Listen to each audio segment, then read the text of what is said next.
F-35 लड़ाकू विमान आजकल काफ़ी चर्चा में हैं और सिर्फ उनकी ताकत की वजह से नहीं बल्कि हाल में जो कुछ परेशान करने वाली घटनाएं हुई हैं उनकी वजह से भी। आज हम इन्हीं पर बात करेंगे। हमारे पास F-35 तकनीकी खराबी और भविष्य की चुनौतियां नाम का एक दस्तावेज है और हम इसी के आधार पर इस पूरे मामले की तह तक जाएंगे। मकसद यह है कि समझे कि इन घटनाओं के पीछे की असली वजह क्या है और F-35 के सामने आगे मतलब भविष्य में क्या चुनौतियां हैं। पिछले कुछ टाइम में दो बड़ी बातें हुई।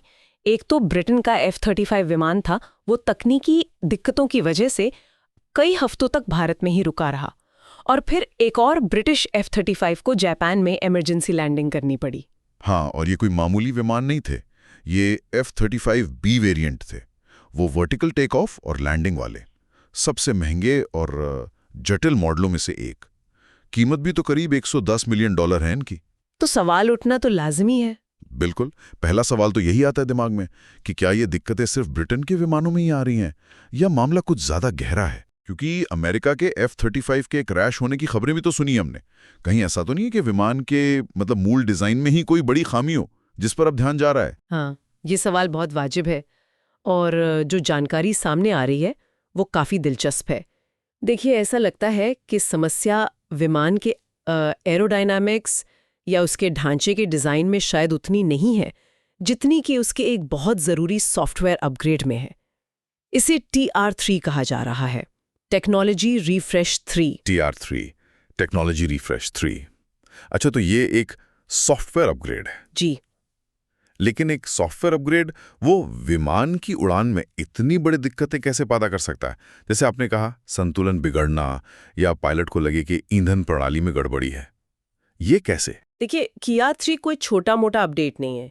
ये विमान का जो दिमाग है, मतलब उसका कोर प्रोसेसर और ऑपरेटिंग सिस्टम, उसका एक बहुत बड़ा अपग्रेड है।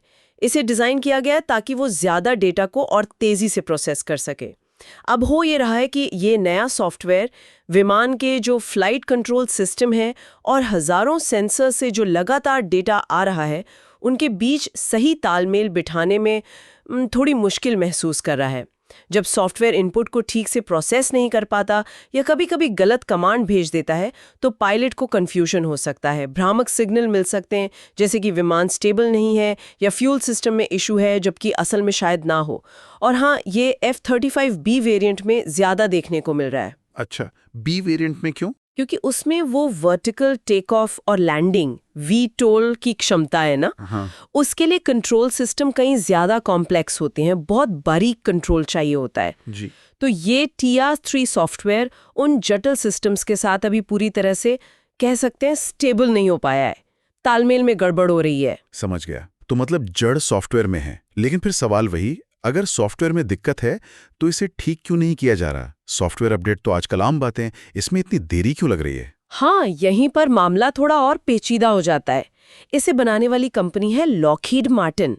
वो सिर्फ इस TR3 को ठीक करने पर ही काम नहीं कर रही है, वो साथ साथ F-35 का जो अगला बड़ा वर्जन है ब्लॉक 4, उसे तैयार करने में भी लगी हुई है। ब्लॉक 4 में और भी एडवांस्ड हथियार होंगे, बेहतर सेंसर होंगे, प्रोसेसिंग पावर भी ज्यादा होगी। उम्मीद है कि ये 2030 के दशक में आएगा। ओह, तो वो अगले वर्जन पर भी काम कर रहे हैं। जी, और दिक्कत ये है कि TR3 सॉफ्टवेयर जो है वो असल में ब्लॉक 4 के हार्डवेयर और उसकी क्षमताओं के लिए एक तरह की बुनियाद है, एक जरूरी स्टेप। मतलब TR3 को ठीक करने का काम और ब्लॉक 4 का विकास, ये आपस में जुड़े हुए हैं। इसी इंटरडिपेंडेंस की वजह से, मतलब आपसी निर्भरता के कारण, TR3 को स्थिर बनाने का काम धीमा पड़ गया है। पहले प्लान था कि ये 2023 तक पूरी तरह ठीक हो जाएगा, लेकिन अब जो अनुमान है वो ये कि इसमें 2027 तक का वक्त लग सकता है। 2027 मतलब लगभग 4 साल की देरी। हाँ, करीब करीब 4 साल। ये तो बहुत लंबा समय है, खासकर तब जब ये विमान तो ऑलरेडी दुनिया भर में ऑपरेट कर रहे हैं। इस देरी का नतीजा क्या होगा? क्या मतलब हमें ऐसी इमरजेंसी लैंडिंग या दूसरी घटनाओं के लिए तैयार रहना चाहिए? अगर हम पूरी तस्वीर देखें तो हाँ, इसका मतलब तो यही निकलता है। जब तक ये TR3 सॉफ्टवेयर पूरी तरह से स्टेबल और भरोसेमंद नहीं हो जाता, तब तक इस तरह की तकनीकी दिक्कतें, इमरजेंसी लैंडिंग और हाँ, दुर्भाग्य से शायद दुर्घटनाओं का खतरा भी बना रहेगा। ये विमान के लिए एक तरह का मुश्किल ट्रांजिशन पीरियड है जब तक ये सॉफ्टवेयर वाला मसला पूरी तरह हल नहीं हो जाता। और इसका असर सिर्फ विमानों की सेफ्टी तक ही नहीं है। ये देरी उन देशों के लिए भी चिंता की बात है जिन्होंने F-35 में भारी निवेश किया है, जैसे ब्रिटेन, जापान और भी कई देश। हाँ बिल्कुल, उनकी पूरी रक्षा रणनीति इस पे टिकी होगी। सही कहा। पायलटों के ट्रेनिंग प्रोग्राम पर भी असर पड़ सकता है, क्योंकि उन्हें एक ऐसे सिस्टम पर ट्रेनिंग करनी पड़ रही है जो अभी कह सकते हैं 100% स्टेबल नहीं है।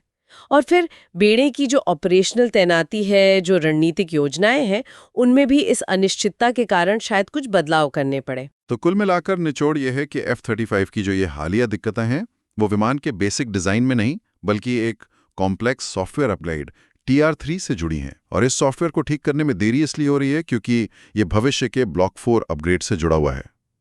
भले ही विमान में बुनियादी खराबी ना हो, लेकिन अगले कुछ साल मतलब 2027 तक इसके ऑपरेशन के लिए चुनौतीपूर्ण रहेंगे।